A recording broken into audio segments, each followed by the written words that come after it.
My good old little buddy bud, the PlayStation 2. The best-selling console of all time.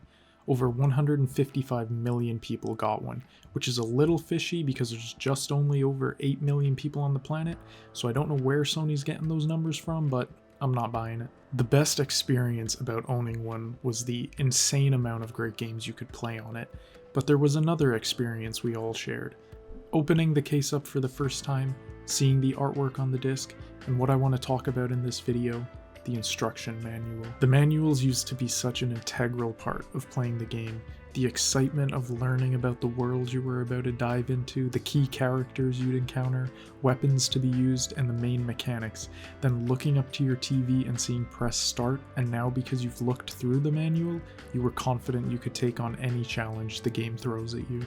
One of the GOATs was Rockstar Games, which shouldn't be a surprise, specifically how their manual was made to almost look like a tourist guide for GTA 3. It showed you every way to get around the city, places of business like ammunition where you could buy guns, descriptions of the 3 islands and what type of people inhabit them, and the cars you'll find there, and finally my personal favorite, the classified section, where you can find ads for several different companies within the game like Bitchin' Dog Food, Pets Overnight, and Maibatsu Motor Vehicles. All these little things adding up to get you immersed into the game before you've even seen the opening cutscene.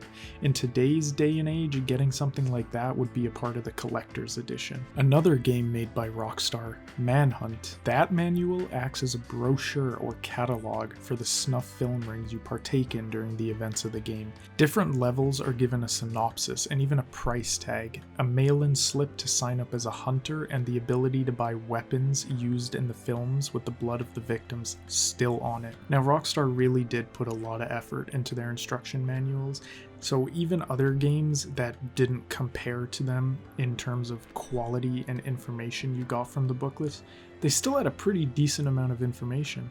Batman Vengeance, for example, would show you all the special moves, give you a brief synopsis of all the characters and people you'd be fighting, and then even go into depth with all of your abilities that you'd have throughout the game. It was great to see developers put so much effort into these booklets, and it showed how much they cared about the game they were making.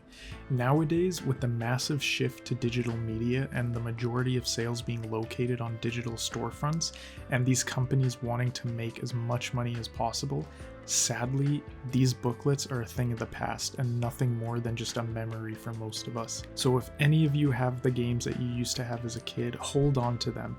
Remember all those fond memories of looking through those booklets, sharing tips from them with your friends, getting stuck at the boss fight and frantically looking through the book hoping that when you unpause the game, you're not going to get hit. So in the end, guys, all I'm trying to say is I wish they still made these. Being in the car on the ride home, opening up your game and just looking through all of the stuff in the booklet. If you guys enjoyed this video, maybe check out my Forgotten Games We Played as Kids. It's an older video I made a while ago, but if you like this one, you might like that one. If you do like this video, maybe give me a subscribe or just scroll down a little bit, leave a like. I'll see you in the next one.